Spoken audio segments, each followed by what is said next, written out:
Need high-quality video to promote your event, business, or band? We can help. We're Pixel Pond, a video production team based in the Pacific Northwest, providing high-quality content to clients across the U.S. and Canada. Whether you want coverage of your live event to promote for next year, or need a camera and a camera operator for your next big project, we can accommodate projects of all sizes. Your story is important. Visit pixelpondllc.com or send an email to info@pixelpondllc.com to get started today. We can't wait to work with you.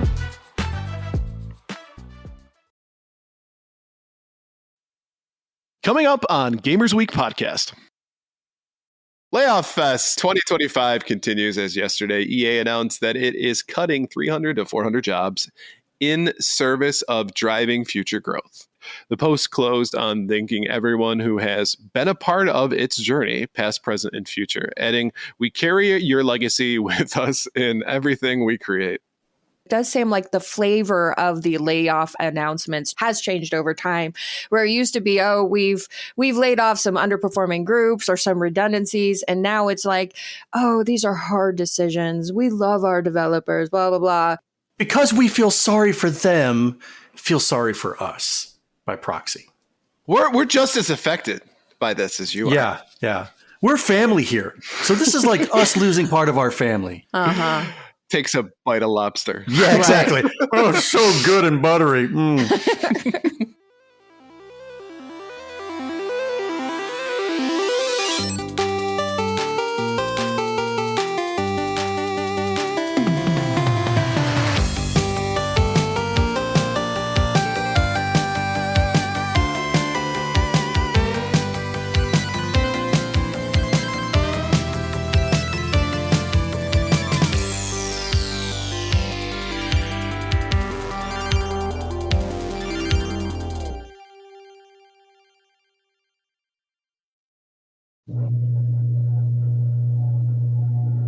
The hell is that?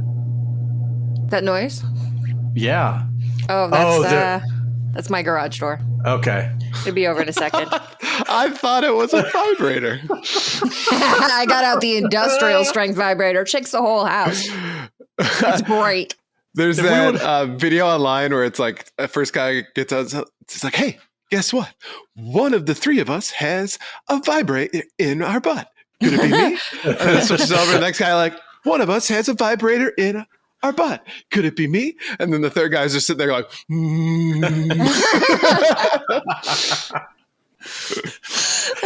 How much of that story made it live? We don't know yet. Did not. It did not. I just saw it. It did not make it live, thankfully. Aww.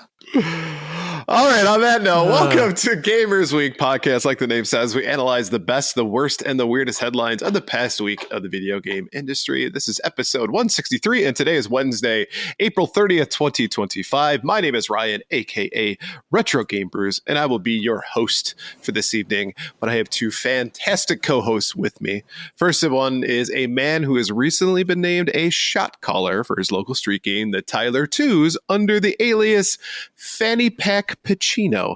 Donnie, how you doing today? I am just starting out, but I want to be a high-ranking official. I'm not sure what it takes yet, but I'm willing to put in the work. Hear that, folks? He's willing to put in the work.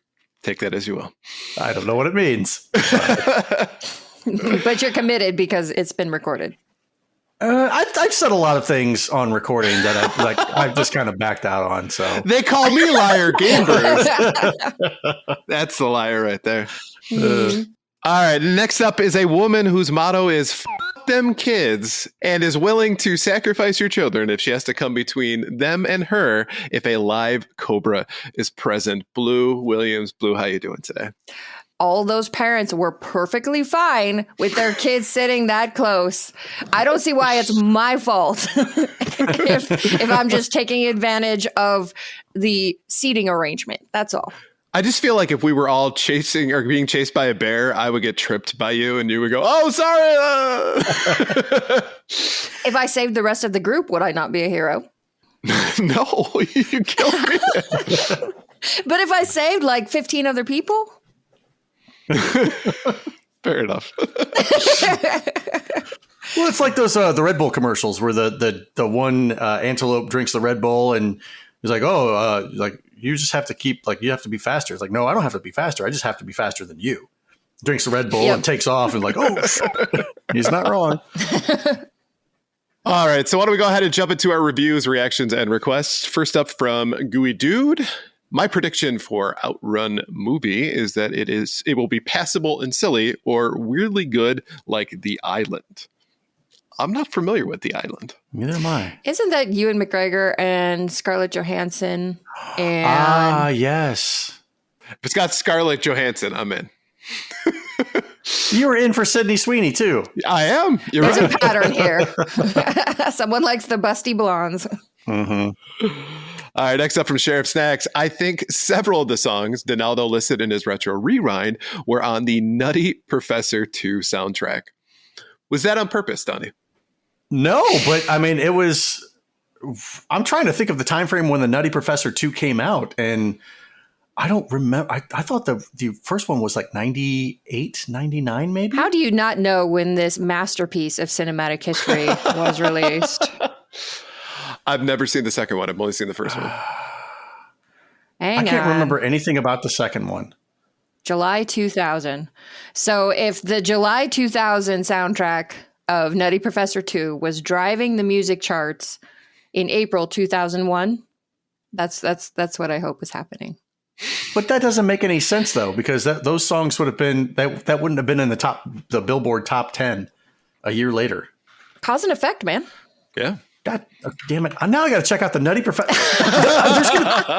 There's going to be a Google request for the Nutty Professor 2 soundtrack, and somebody at the FBI is going to be like, who's Googling the Nutty Professor 2?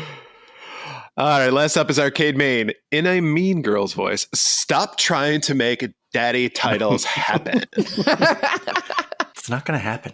I hope that was that up to snuff. I've actually never seen Mean Girls, so. Oh, really? I mean, it's pretty close. Okay. I mean, I think, though, to get the full appreciation, like the people who are just listening are going to miss out on the sass and like, the shoulder movement and everything. Another reason to check out the live show. There you go. Throwing it out there. All right, so why don't we go ahead and shout out our patrons? We couldn't do what we do without the help of our gorgeous patrons. Here are the generous folks supporting Gamers Week on Patreon. Sheriff Snacks, Frank Grande, Love Retro BTW, Steven Sand, Ramboski, Terry Kinnair, Don't Make Me Pull This Car Over, Games with Coffee, Hybrid Divide, You Fall Before Me, Davey PGH, the Pixel Pawn family, including Shannon and Luke, Zach Huge Thanks, Puzzle Butter, Number One Blue Sick Voice Fan, John Barron, Sassy Sony, Evo Lust, Rai Wants This Boy's Soul, Mega Retro Man, Gamma Metroid, Mora Dave, Michael. Yes, I always have coffee when I watch Radar. You know that. Everybody knows that. Everybody knows that. Look, Emo-esque, Bill Tucker, The Real Retro Game Brews, Fruitcakes Pickled Pepper, Ducks with Thick Thighs, absolutely the best podcast, A Work in Progress, Wizard of Zardoz, Bob's and Dugnut, Blues Little Sis, Loud Moth, Retro Blast Pat, BNT Zilliguy, The Mad Milkman, Seven Castle Forest, and Crunchy Kong.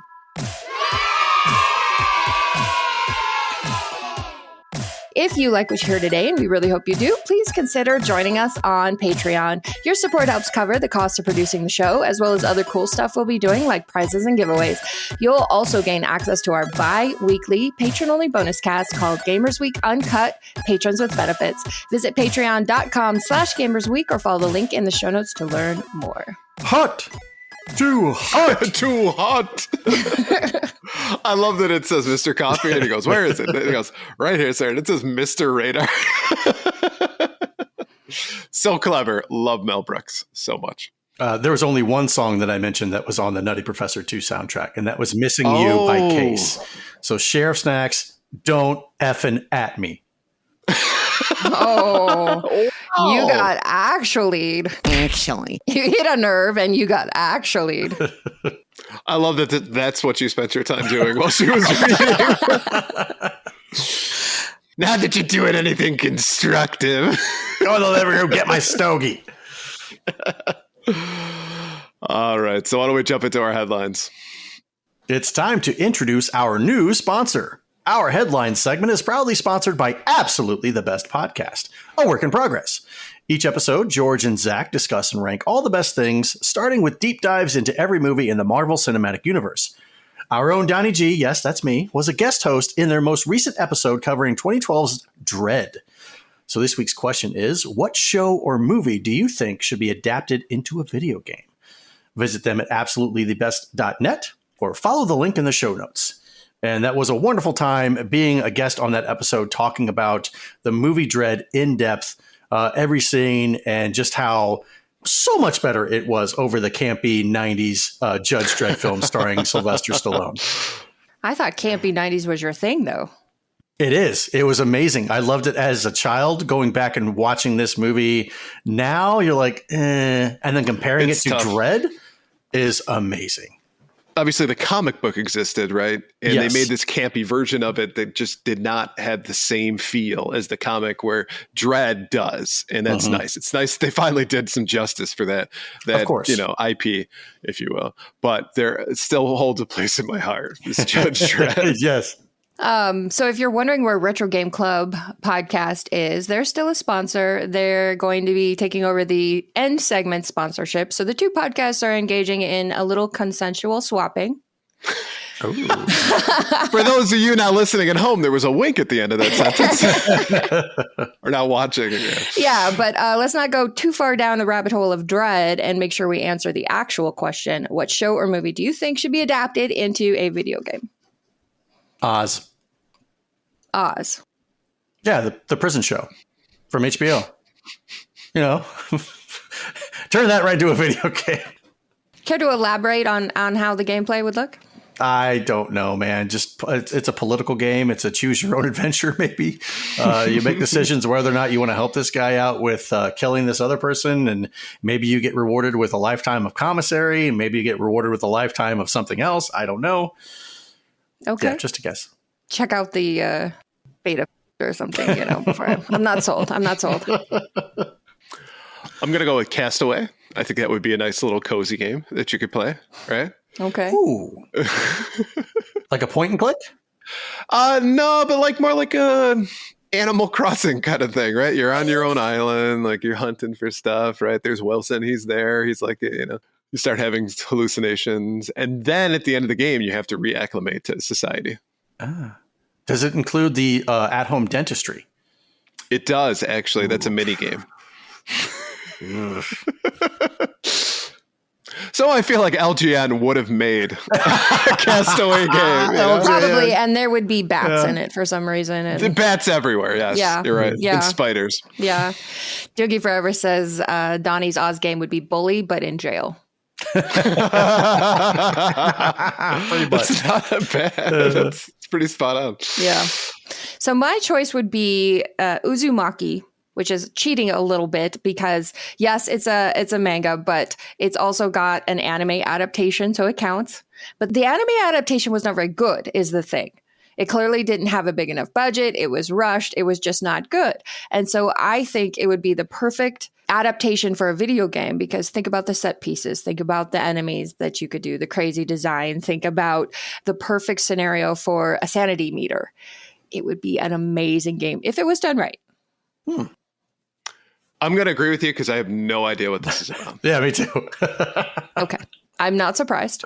And I'm not surprised you picked something with a Japanese title that none of us would know. The listeners will know. Some of the listeners will know. She's cultured. We are not. Yes. All right. So comment on Twitter when we announce this on Friday. You know what she's talking about. Do you know what she's talking about? Yeah. If you know, you know. All right. So with this week's headlines, first up is Nintendo's delayed Switch 2 pre-orders finally kicked off in the U.S. at 12 a.m. Eastern Time on Thursday, April 24th at Best Buy, Target, and Walmart. And surprising to absolutely no one, everything went to hell almost immediately. Target seemed to open first, but users ran into issues at the checkout screen, like being asked to update addresses that were already on the account or the site somehow losing payment details. Some users who did appear to get Target orders reported that they were later canceled. Meanwhile, Walmart's plan was to create a virtual queue for hopeful customers to file into, which at first seemed like the most efficient route. However, the virtual queue didn't assign anyone a number, at least not one that they could see. And the experience turned into a hurry up and wait situation. Best Buy pre-orders opened half an hour late with no announcement or explanation given. Best Buy also used a virtual queue system, and it too did not designate a number to each customer's spot in line.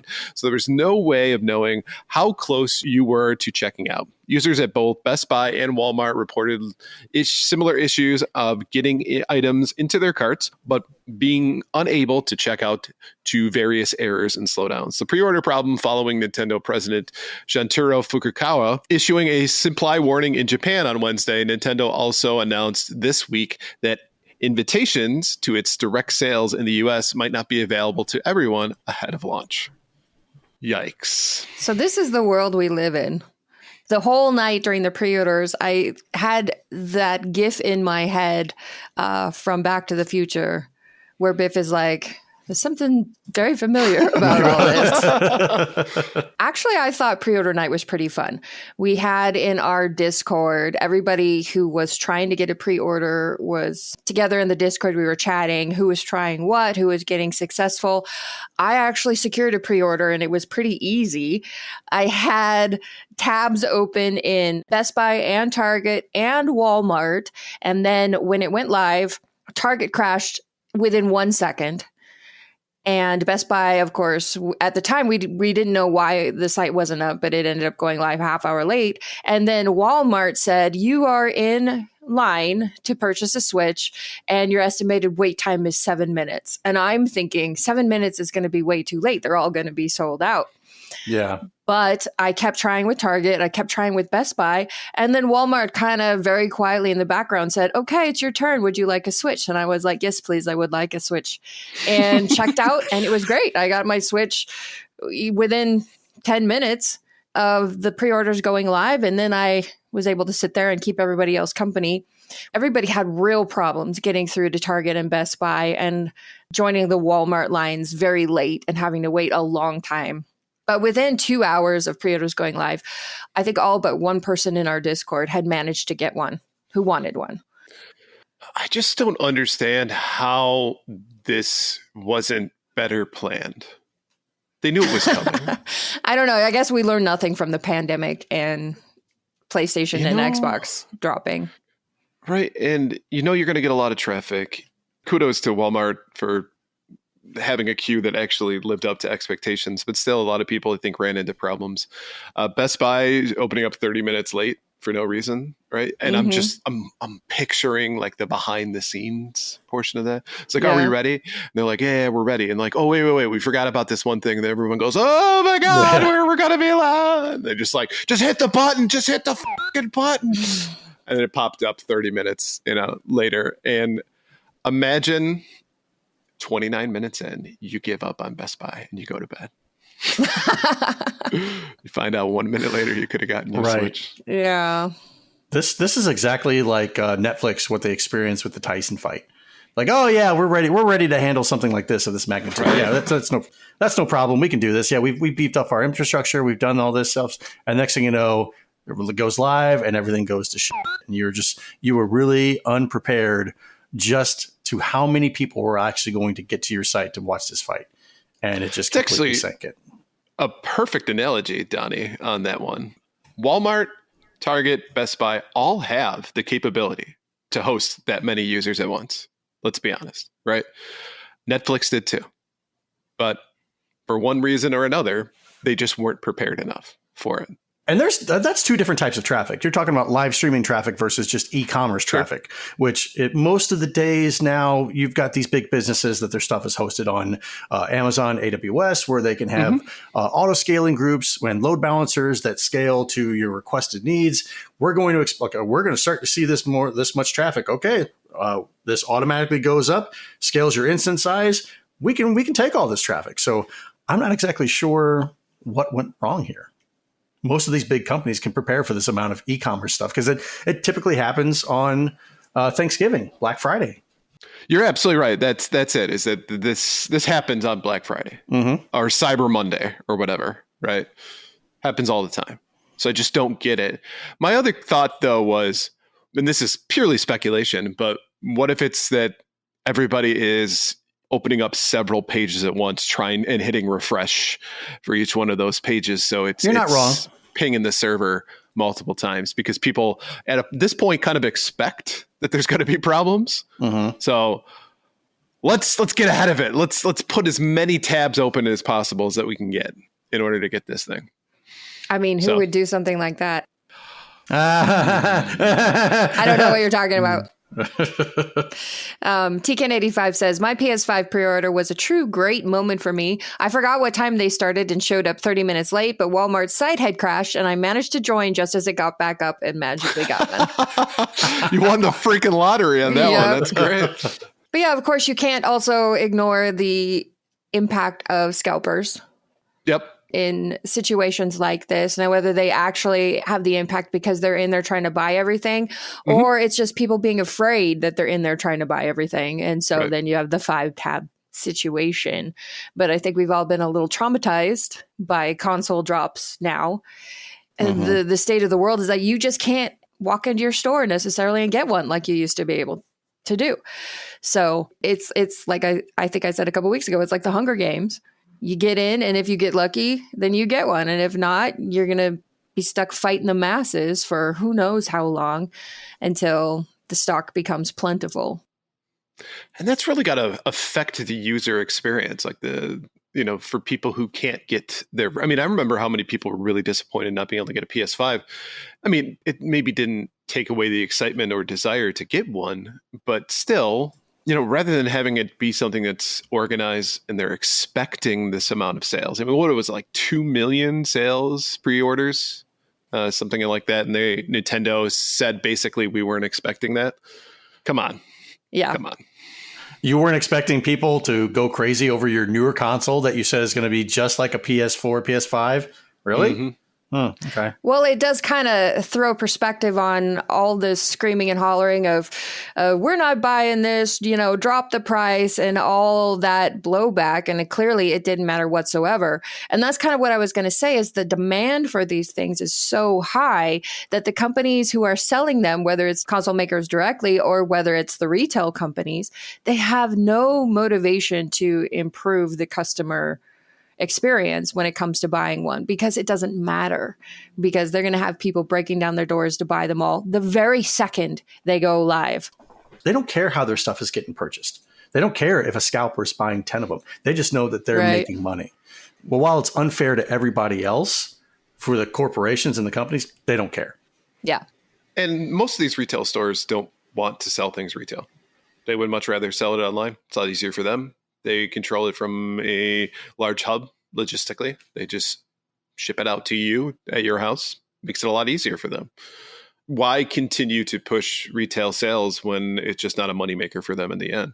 But then they're losing money for the building and the electricity and all that stuff and whatnot. But I would kind of disagree with you on that because of all the stuff that they do have in the store that people don't think of. You go to the store and you're like, oh, I'm going to pick up my PS5. Well, we're going to kick you all the way back to electronics in the back of the store. So you get it. And as you're walking out, oh, I didn't realize I needed this. Okay, let me pick this up. Oh, hey, I didn't realize I needed that. So I think you still have to have those brick and mortar stores to be able to do that, to push those items that you may or may not have somebody thinking about while they're sitting at a computer saying, do I really need this? Do I know that I need this? Or do I know that I don't need this? But they're not going to turn down online sales. No, in not the at all. hopes that they can put one in a store and maybe sell a couple pairs of socks along with the PS5. They're not going to do that. So that is a great point, but it's not going to happen for 2-3 years until enough people have them that the demand has gone down. Right. But also you run into that with online is that the availability is bigger for them too. So if you buy the Switch and the Pro Controller together, they may not have both of those at the store. So you may hold off on that. So it's almost like that's their version of the impulse buy, right? You walk in through the aisles rather than getting socks, you're getting a Pro Controller. But with these stores, a lot of them are dependent on your location, whether they have the stock for you or not. Because I had a couple different zip codes in Best Buy when it finally did go live. And I was trying to see if I could get through the line and get somebody else in the Discord. one, because we treated it like a team sport, which I thought was amazing. And I love our Discord so much. Pretty much everybody stuck through to the end until just about everybody had one. But I put in the wrong zip code initially, and Best Buy said, we're out of stock. And then I put in my correct zip code and they said, you're in line, please wait. And so, okay. Yeah, it does depend where you are. Interesting. So if you live in the middle of nowhere, like Blue, she still got one by living in the middle of nowhere. Yeah, she definitely does. I'm not complaining right now. And if you haven't been sold on becoming a patron and joining our Discord, I think this did it. She just closed you. Okay. Yeah. Right. So just join us now. So when the PS6 comes out, you're good to go. Yeah. Pre-order party. Woo. All right. Next up, the founder of Discord has announced that he will be stepping down as CEO. In a message sent to Discord employees this week, Jason Citron, who founded and launched Discord 10 years ago, announced that as of April 28th, Human Sagnini would be replacing him as CEO. Citron will continue to be a member of Discord's board of directors and will also take a new role as advisor to the CEO. However, Sagnini, who has previously been the chief strategy officer at Activision Blizzard, working on such series as World of Warcraft and Call of Duty, will be the person to lead Discord in what Citron calls its next chapter of growth and someday becoming a public company. Sagnini, who also was CFO and later president of King before becoming vice chair of Activision Blizzard until 2023. In a separate statement, Sagnini said that his role was to help Discord grow towards becoming a public company while still ensuring it doesn't lose its core values. I look forward to working with Stan and Discord's talent team to scale our business while staying true to the company's core mission and the special connection it has with player communities, Sagnini said. Doogie Forever says, you're doing great. Keep trying those names. Sagnini.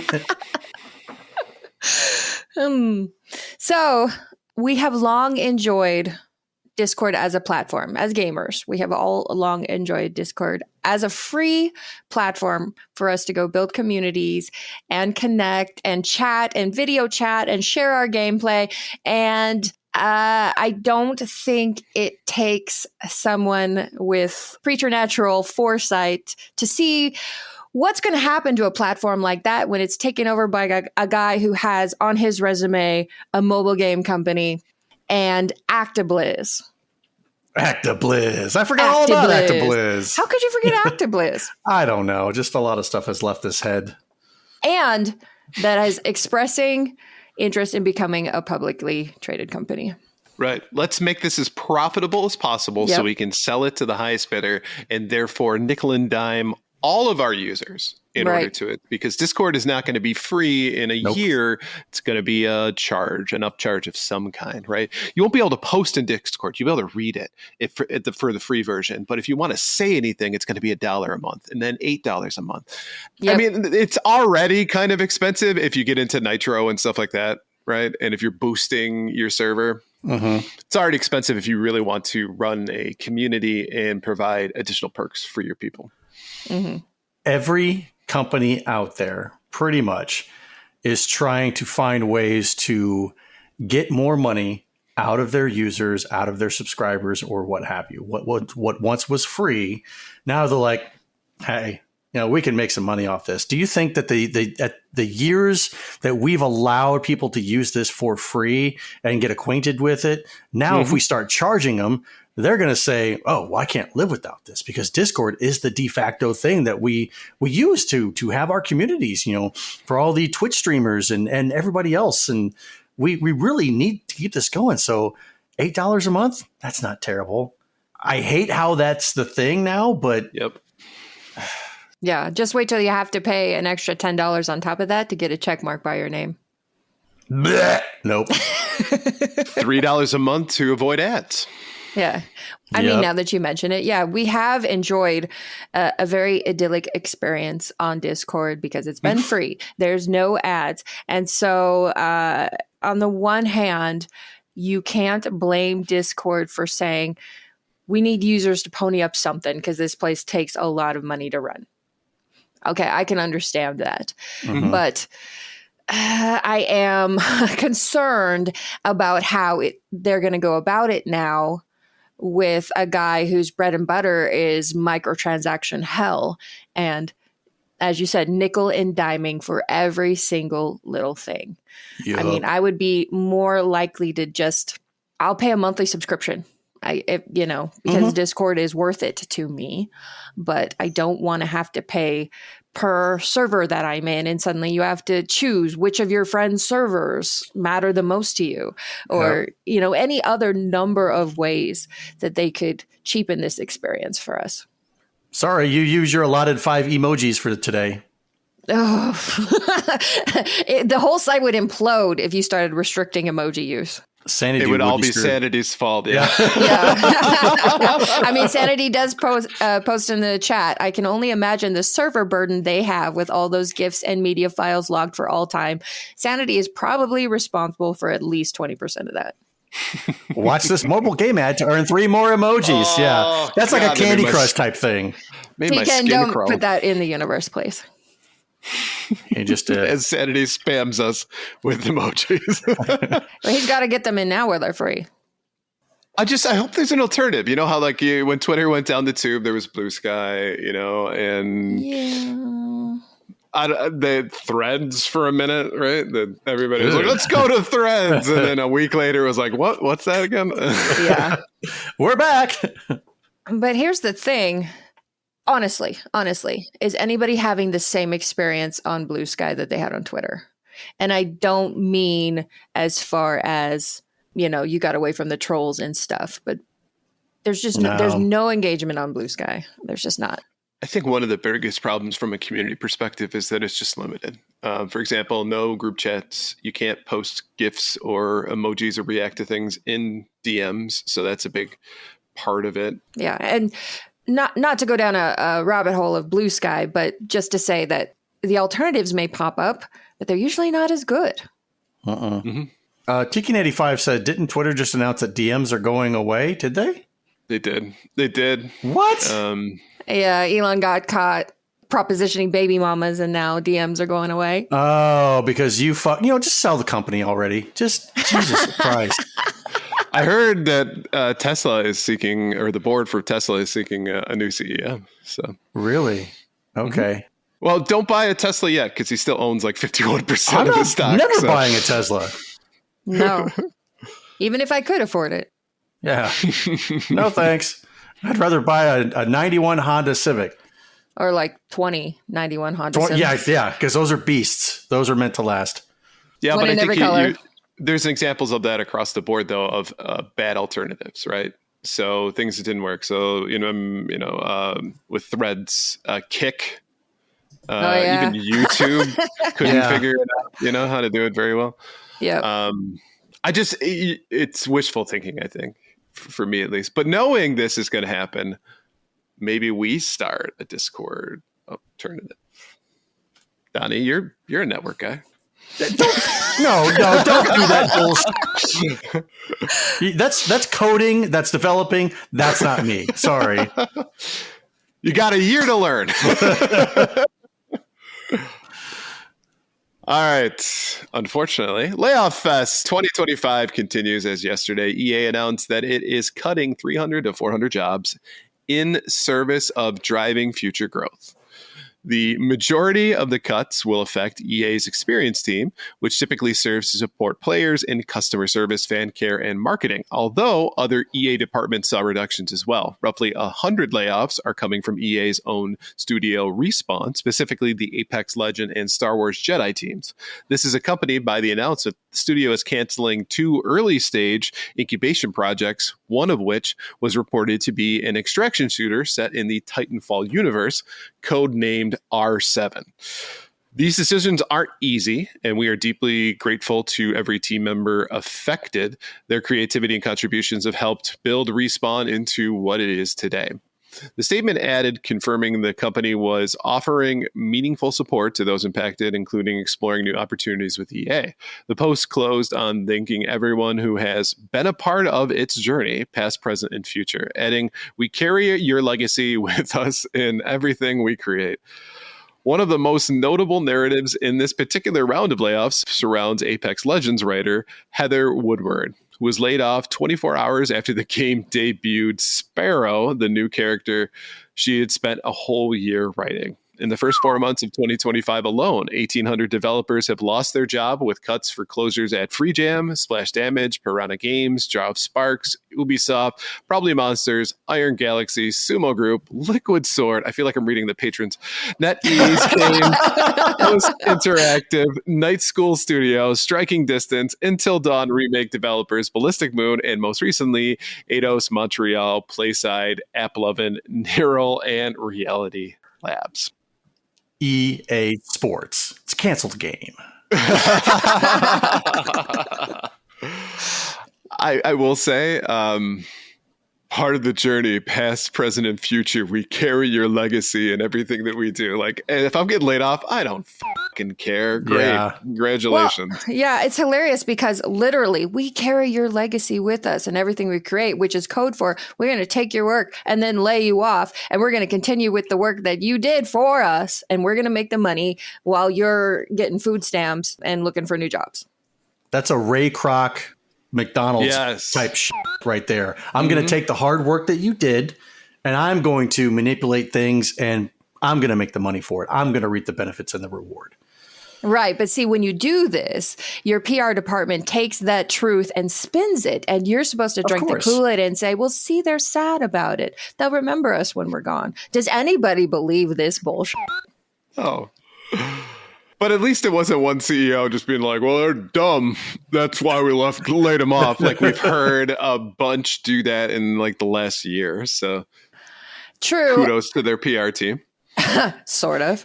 We'll give you a D, but right. It does seem like, because the last 2-3 years, we've been covering layoffs as they happen. And it does seem like the flavor of the layoff announcements has changed over time, where it used to be, we've laid off some underperforming groups or some redundancies. And now it's like, these are hard decisions. We love our developers, blah, blah, blah. Because we feel sorry for them, feel sorry for us. By proxy. We're just as affected by this as you are. Yeah. We're family here. So this is like us losing part of our family. Uh-huh. Takes a bite of lobster. Yeah, exactly. Oh, so good and buttery. TKN85 says, I once heard a C-level executive defend layoffs and then talk about where he summered as a child in the same meeting. And that is when my corporate soul fully died. You know you're rich when you talk about where you summered. That reminds me of the movie Deep Kitty with the GameStop thing. Mm-hmm. If you haven't seen that movie, it was on Netflix. I can't remember the name of the movie, but I know what you're talking about. Yeah. I've seen previews for it, but I have not actually. When they interviewed one of the hedge fund guys about like all the money he's lost and stuff like that, he's like, "Well, I'm just a regular guy. I went to college at this place and I summered here." And the people that were like conducting his interview, it was like a pre-interview. They're like, "No, don't say that, because that's you're going to be out of touch with most of the people that they want." And he's like, "Oh, I never really thought about that." Yeah, okay, jerk off. I had to cancel my yacht club subscription for weeks one time. I was so destitute. Right. I had to use last season's golf clubs. My God. The humanity. So I think for one, Heather, the fact that she's being called out like this and being made famous, if you will, as a result of this, hopefully that leads to more leads for her as far as work is considered in the future. So it's kind of journalism like this that hopefully helps. Titanfall, I think a lot of people love that IP. So to hear that they are canceling it on top of the fact that they're letting people go is kind of a lovely double whammy. Did you really want a Titanfall extraction shooter, though? I don't. What Titanfall fan wanted an extraction shooter? Raise your hand. It's okay if you're out there. But I have a hunch there's probably not very many. And that's why it got canceled. Well, how many people were working on this project? And is this feedback that they received like, this is not really that great? Okay, we're going to go ahead and cancel it. We're going to nip it in the bud as opposed to releasing it and then having to cancel it afterwards, a la name one of Sony's projects that did that. Mm-hmm. Well, I mean, it could be that they suddenly realized, oh, people are bored of extraction shooters. They're not money-making machines anymore because we're 8 years behind the trend. I guess we better cancel it. That speaks something to executive leadership on the direction of your company.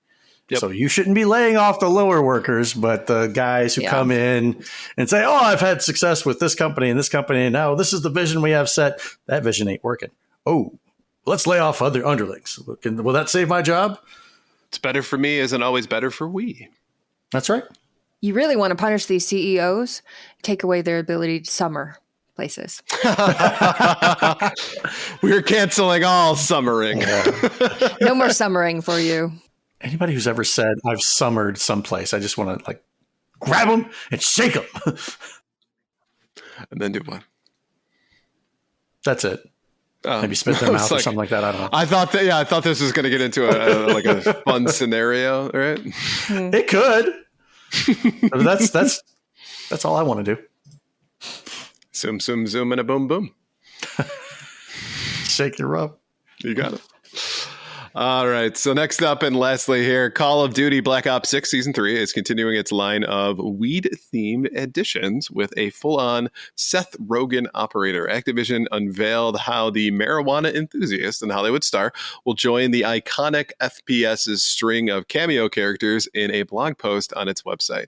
He'll bring his memorable laughs and colorful attire to Call of Duty players as part of the High Art Event Pass, which is set to roll out in Black Ops 6 Season 3 Reloaded coming May 1st. You'll miss out on the Rogen Operator if you stick with the Free Pass, which comes with 7 goodies that pay homage to Pot in different ways, including a casual Ops Operator skin. The Premium Pass, meanwhile, is packed with references to the studio and Superbad star, with both the Fired Up and Host Rogen Operator skins being its biggest highlights. There's also the Hail emote, or Ha emote, which suggests it looks like an L, all right? Give me credit here. Which suggests players will bring the movie maker's iconic giggle to both multiplayer and Warzone. Black Ops 6 spent April celebrating 420 with a variety of cannabis treats earlier in the month.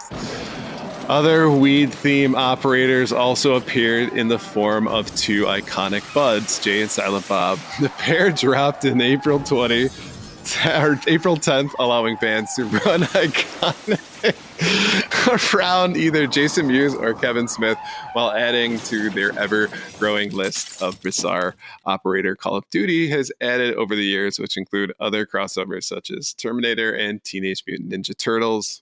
How we doing? We've crashed.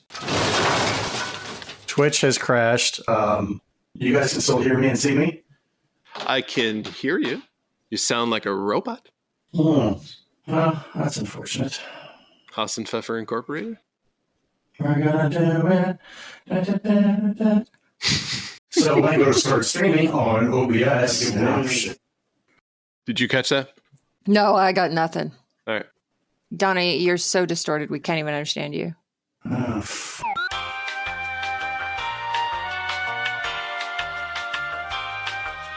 Donnie, move for me? Okay, look, he looks great.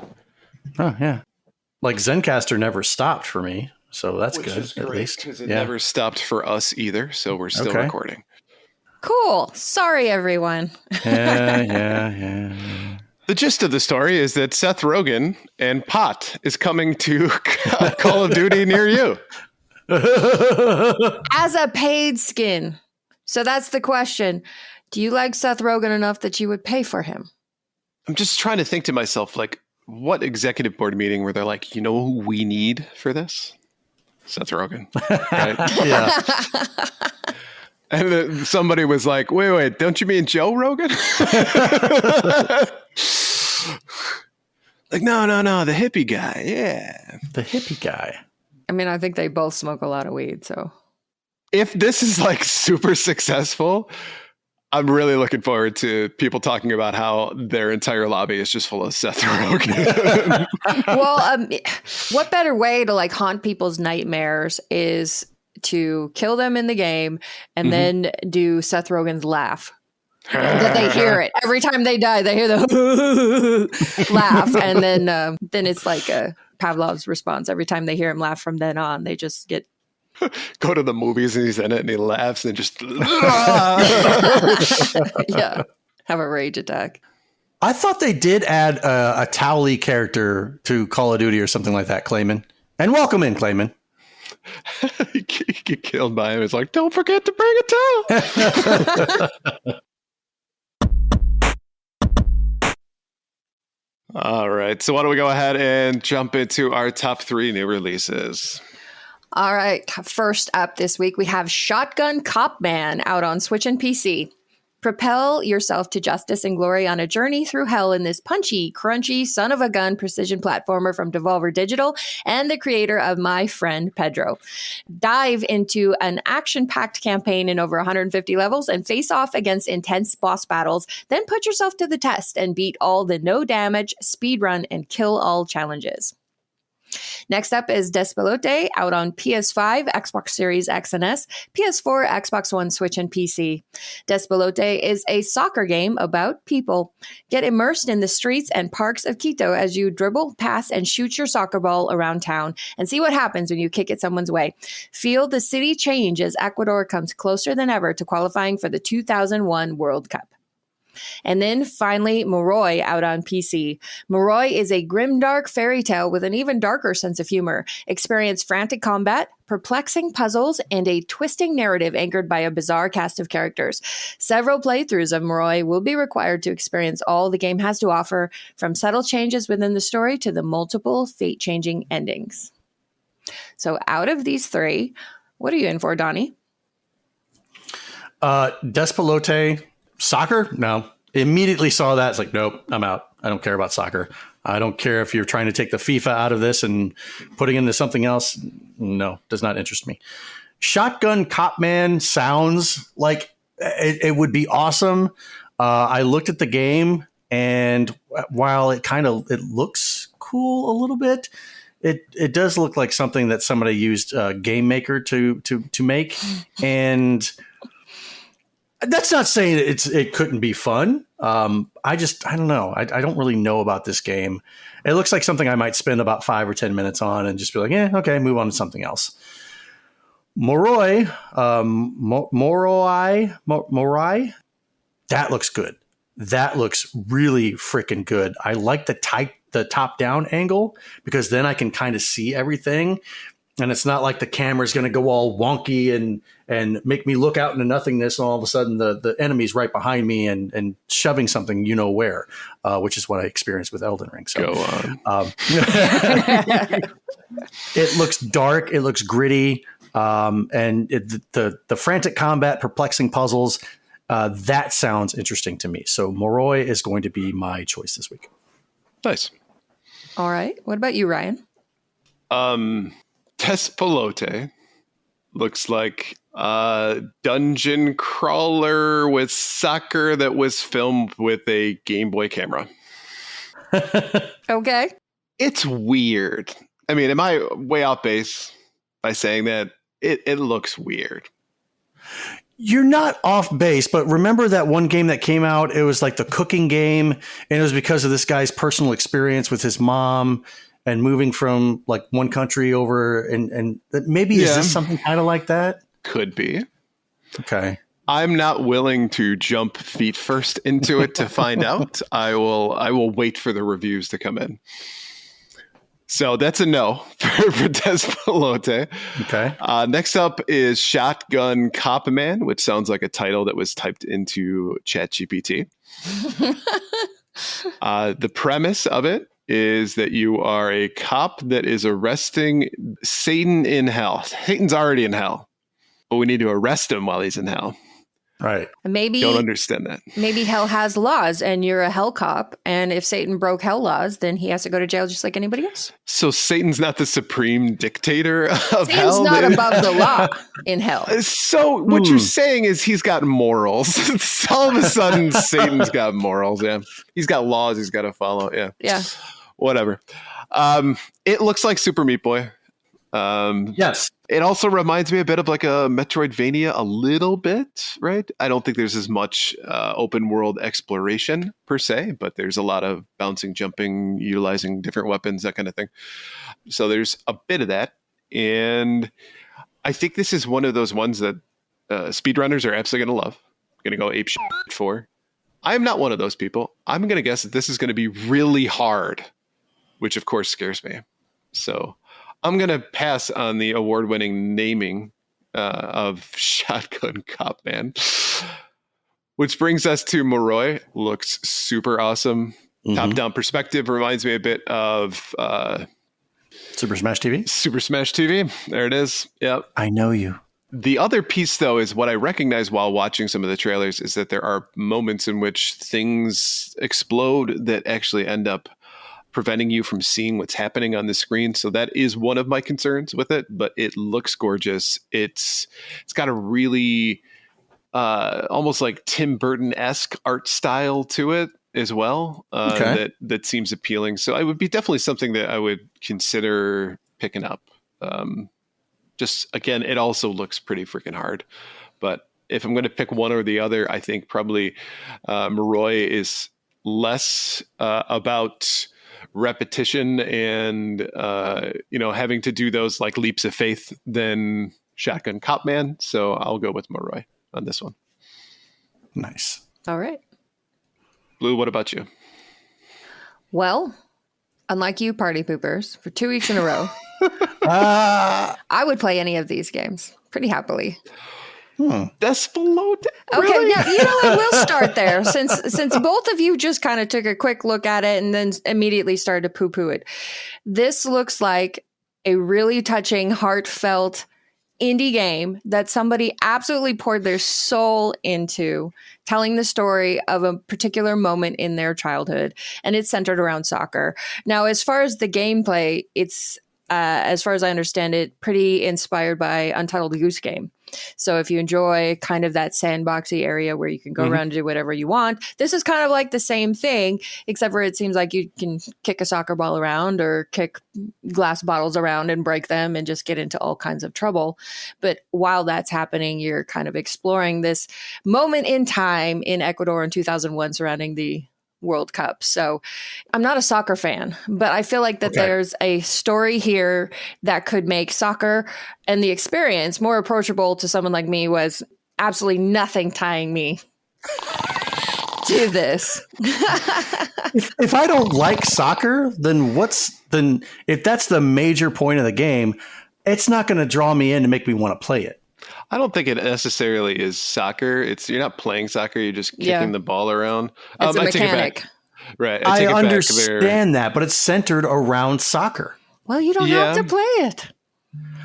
I'm not. I'm just because I said I would play it, both of you are immediately offended. No, not at all. Not at all. I was. Yeah. Ryan was. I'm not. I'm just saying, there's no draw in this for me. It has to have something that I want to associate with. And soccer is not one of them. Mass murder? Sure. I'm drawn in. Soccer? No. I would play it. Moving on to Shotgun Cop Man. I will agree in that initially I got pretty excited because I love Devolver Digital. I think they put out some great stuff, but I don't think the art style is doing it any favors. I think the gameplay seems like a Super Meat Boy, like you said, but I would say it's more like a Celeste type of gameplay versus a Metroidvania, where it's that super precise, difficult platforming. Yep. The art style makes it look kind of cheap, but I think otherwise it would probably be fairly fun if you like that type of gameplay, which I do. And then, of course, like you guys, I think Moroi looks amazing. It looks like a bad acid trip in Wonderland. And I think it would be super fun. So I would play any of these. But if I'm picking one that I would buy first, it would be Moroi. And that's a great description of an acid trip in Wonderland, because Wonderland is an acid trip in and of itself. And now you're taking acid while on an acid trip. Just seems normal now. Mad Hatter's doing his taxes.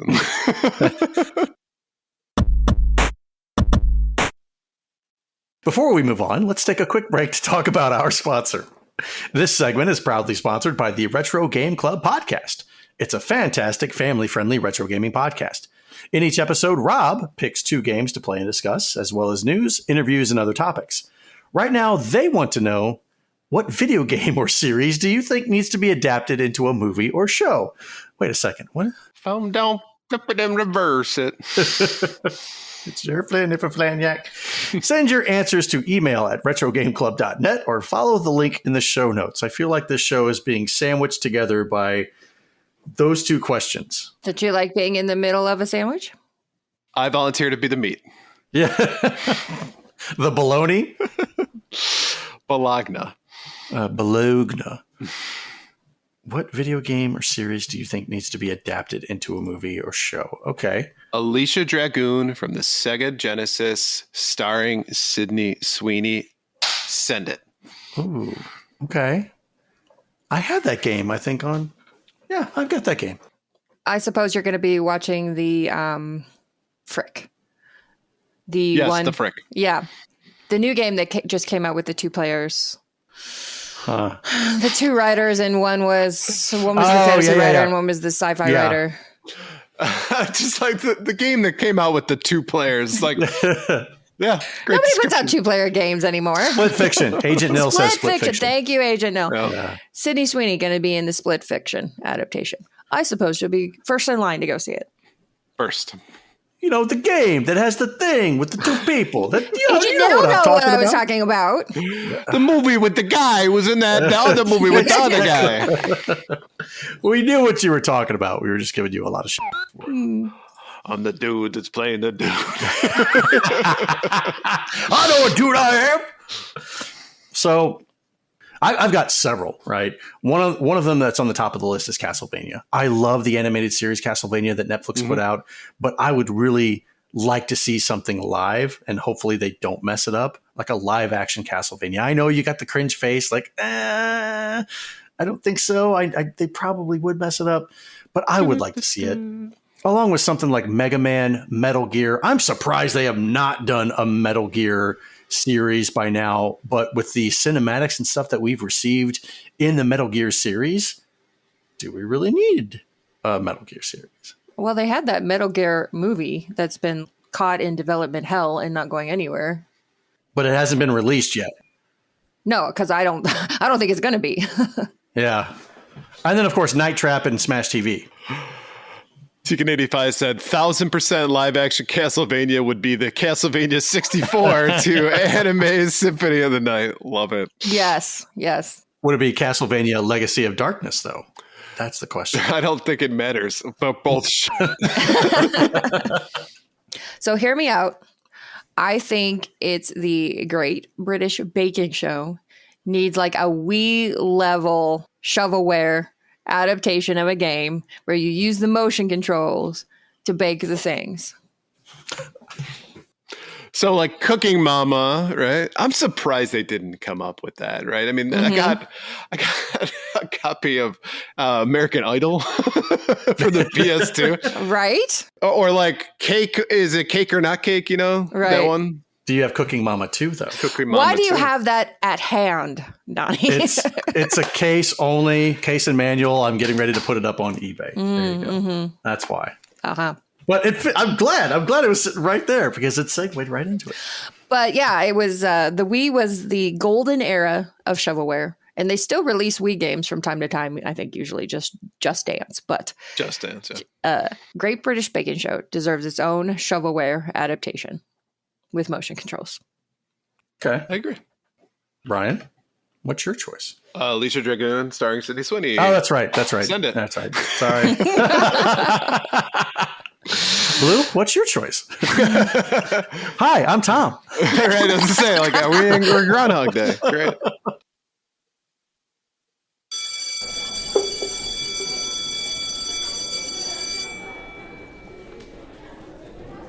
All right. Well, thank you for coming, students. Please take your seats and welcome back to Professor Rybread's Gaming History 101. And in today's lesson, we'll be discussing 3 of the most egregious scams ever perpetrated on the retro gaming community: the Coleco Chameleon, the Intellivision Amico, and the Super Sega. So I will say, well, actually, before I jump into this, did any of us sponsor, pre-order, do any of these? Were you guys ever affected by any of these three? Not in the Not at all. slightest.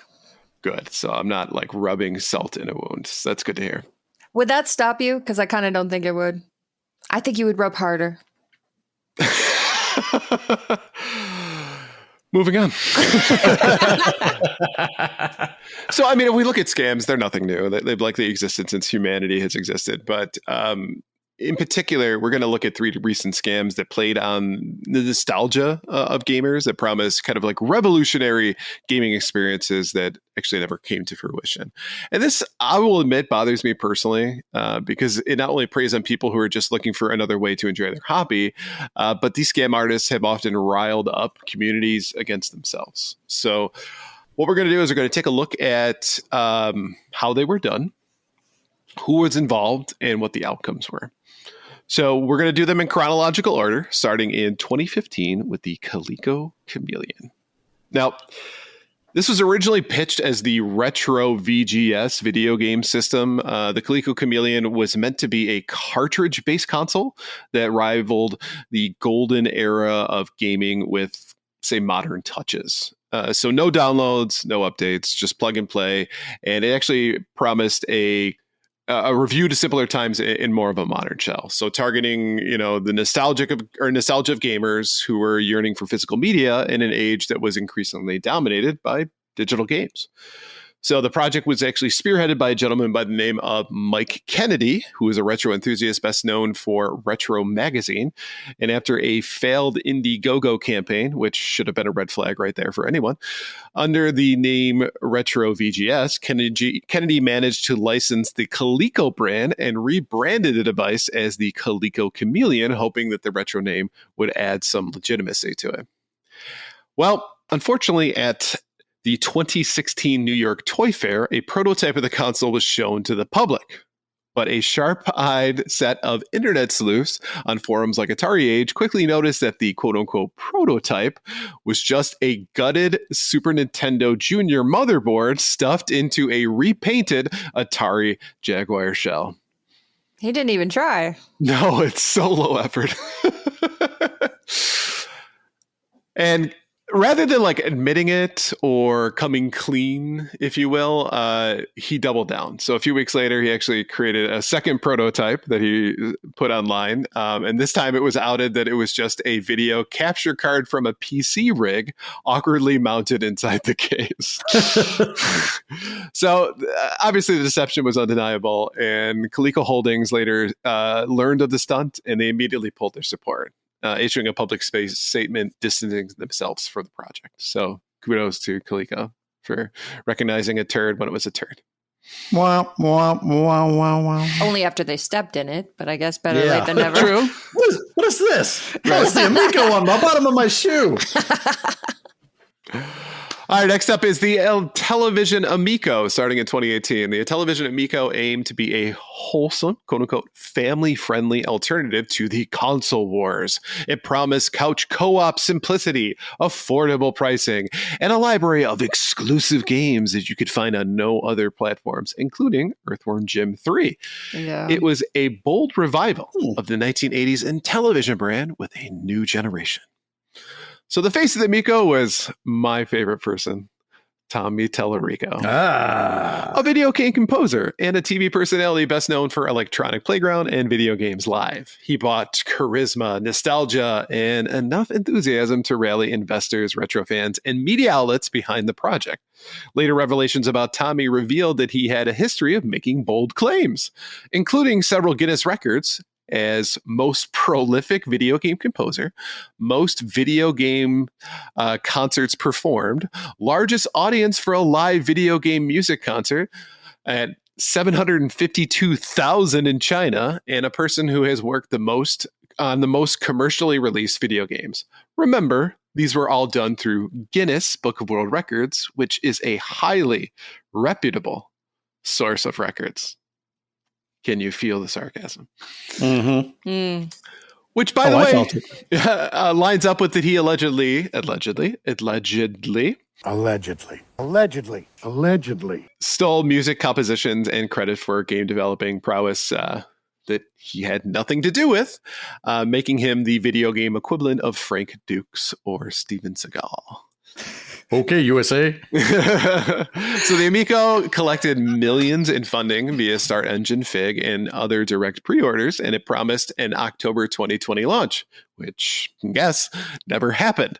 Then another delay and games were demoed were often low-budget mobile ports. The hardware specs remained vague, and the custom touchscreen controller was plagued with issues. Messaging became muddled with, what is this, a kids console, a retro revival, an indie platform? And interestingly enough, financial records painted a troubling picture, including heavy consultant fees and negligible hardware production. Developers began backing away, and by 2020, Tellurico stepped down as CEO of the company as it was bleeding credibility. As of 2025, no commercial units of the Amico have shipped to customers, and a few developer kits and demo units exist, but the platform is effectively vaporware. Tellurico's reputation is taking a hit, and the Intellivision entertainment remains in limbo. Blue, after I said, okay, USA, Ryan's laugh sounded very much on point, like Seth Rogen. So Well, I should keep that as a soundbite. Please do that. Clayman says, this is just macaroni glued to an SNES. All right. So last up is the Super Sega in 2023. It was the stuff of fanboy dreams. Leaked images of a new Sega console allegedly developed under the codename Project Saturn Plus. Posts claimed that it would feature 4K support, AI-enhanced retro game, and native compatibility with Dreamcast titles. A resurrection of a legendary brand. The individual behind the Super Sega hoax was Alejandro Martin, a Spanish developer and owner of the site that sold ROMs in the late 1990s and early 2000s. The initiative claimed to offer a modern console capable of playing various Sega systems, including SG-1000, Master System, Mega Drive, Saturn, and Dreamcast. At first glance, felt plausible. The branding was slick. Specs were just futuristic enough, but believable. But quickly, things didn't add up. And the quote-unquote leaked photos used recycled assets and mismatched fonts. Sharp-eyed fans discovered that the images actually had metadata from Adobe Photoshop. Nice. Eventually, Sega intervened legally, requesting Martin to cease using the Super Sega name, destroy all prototypes, and provide details on units sold and funds raised. Despite this, Martin indicated plans to continue the project unless Sega compensated him for the costs and consumer payments. I don't think that's how it worked. You're right. Nope. I don't think so either. Worth a shot, though. The project's legitimacy had further been questioned when Martin reportedly went missing with 138,000 euros in funds, leading to widespread allegations of fraud. Martin even told those who had purchased a pre-order to challenge the card with their credit card, or the charge with their credit card company, and included an email on the process of how to get it done with their bank. Charge back. So I think what ties these stories all together isn't just that it was retro banding or community buzz. I think it's the exploitation of nostalgia, which again pisses me off. And it's that blind trust that fans have in the first place with personalities or platforms that quote unquote speak their language. So the Coleco Chameleon taught us to look under the hood. The Intellivision Amico reminded us that even a passionate pitch can collapse without transparency. And the Super Sega hoax showed us that virality can outpace verification, even in the age of digital rumors. So to wrap things up, in a world where anyone can launch a product with a slick video and a few buzzwords, skepticism is healthy. If it sounds too good to be true, it probably is. So thank you for attending today's Gaming History 101. And just a reminder, if you have ideas for a story you'd like to hear, send us a message at gamersweekpodcast@gmail.com, and we might feature your suggestion.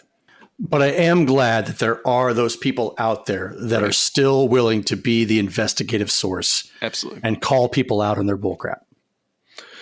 And, the one thing that I think that what's awful about these is that often it's those people who have come under fire from supporters of these projects, right? So there has been really some toxicity that comes out of that, where people are kind of pitted against each other. Are you a supporter of this? Are you not? Especially with Tommy Tallarico, who had such a reputation before this as being like an icon of the gaming community. And then to find out that he was less than legitimate, but also he was fanning the flames a little bit by calling people out in these videos that he would put together and basically kind of doing what Sega did on the playground for us as kids by being like blast processing, right? Yeah. Where all of a sudden it became something where people were drawing lines in the sand, creating drama what just didn't need to exist. And imagine as well, and there's a part of me that doesn't feel bad for folks like this, but there's a part of me that does. Getting caught up in the hype, supporting this, really wanting this to come to fruition, and then having it drop out on you after you made some bold claims or you called someone else out, right? You really wanted this, and now you're left with egg on your face. So it's kind of gross to me, honestly. In the best light, you could say it's the Peter Molyneux school of marketing. Just sell the thing. We'll make it later. Just sell it, right? Yeah. Right. So. Oh, good old Peter. Good old Peter. They still let Peter keep doing projects, so. It's like he should be in jail for crying out loud.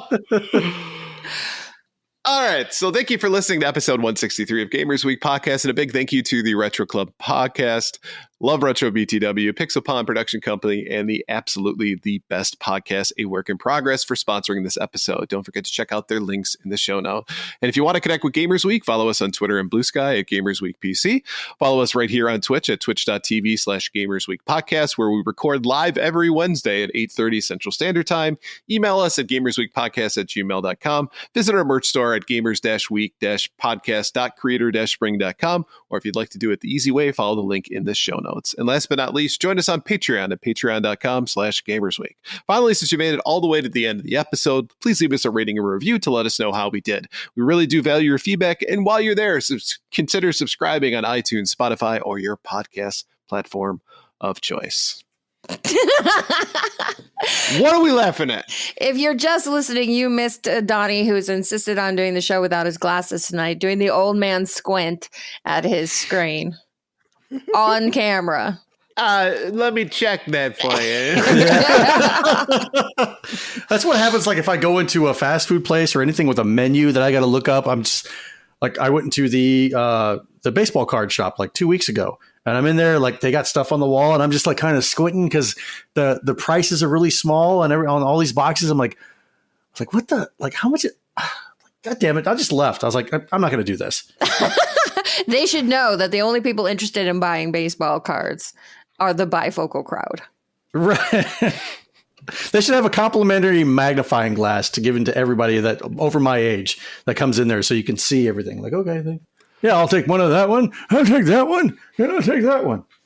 I crossed the threshold myself recently when I went to go get new glasses, and they said, "Do you want to, go with bifocals this time around?" It's like, why? See, I don't need bifocals. I can see everything up close. I can read everything up close just fine. It's just distance I have a problem with. Mm-hmm. Now, do I wear my glasses sometimes like bifocals just to F around? Sure. I put them on the bridge of my nose and just play, huh? So you need bifocals? No, I don't. All right, everyone. Well, thanks for stopping by. Have yourself a good night. Yes, we are logging off, and we will see you back next week with hopefully less technical problems. Please. I apologize. Yeah, knocking on wood. Yeah, for real. Remember, it's veneer. It's veneer. That's because you knocked on veneer. I knocked on my head. I'm a blockhead. Oh, God. Have a good night, everybody. Good night.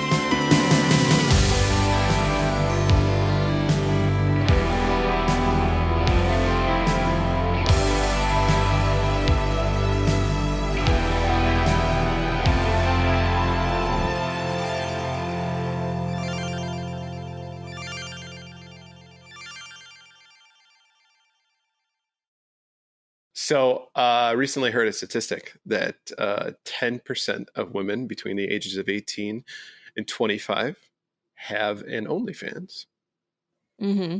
The other statistic that goes on top of that was that of the people who subscribe to someone on OnlyFans, 80% of them are married men. Yeah, I buy that. Again, not surprising. Yeah. Right? Because you can't be left out with OnlyFans. It's not only the 1%ers, the high profile, beautiful looking people that are doing OnlyFans. You've got a couple of Arkansas and Alabama people in there as well, sprinkled in with the meth mouth and the sores all over the place. Everyone has a kink, and we don't shame. No. We don't kink shame. Sometimes we ask kink why, but we don't kink shame. We won't yuck your yum, but we do have questions. Yeah, we have some follow-up questions if you're open. Welcome to Gamers Week Uncut. Welcome to Gamers Week Uncut. Welcome to Gamers Week Uncut, Patrons with Benefits. This is the unscripted, patron-only bonus cast with less editing and more dirty jokes. We don't know where the conversation will go, but we're sure it will be weird. This fish just went right on my nipple, and I'm just like, I Google Street Fighter 6. The first search result that comes up is people think they can see Ryu's in the Street Fighter 6 reveal. Listen up here, kids. You're not going to want to get one of those VDSTDs things, right? Make you fall off. When you go, grab a pro. You'll be doing it for America. That was perfect. If you want to hear weekly episodes of our patron-only bonus cast, join us at patreon.com/gamersweek.